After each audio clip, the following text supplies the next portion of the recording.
Moi, je ne vais pas vous parler de sondage, je vais vous parler de ce qui se passe à Mantes-la-Ville. C'est pour ça que vous êtes là. C'est pour ça que vous m'avez invité. Je vais prendre quelques exemples très rapides, très concrets. On a eu la proposition de la mairie de retirer les enfants de personnes qui n'avaient pas d'activité professionnelle de la cantine.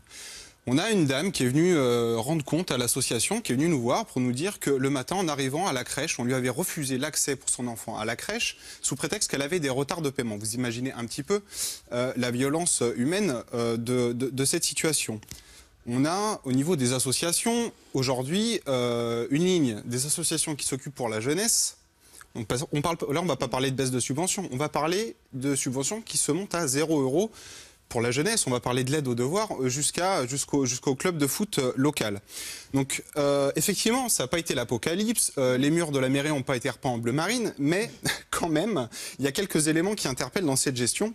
Vous dites que vous n'avez pas augmenté les impôts. C'est formidable. Par contre, moi, je paye le même niveau d'impôt et j'ai une dégradation des services qui est absolument effrayante.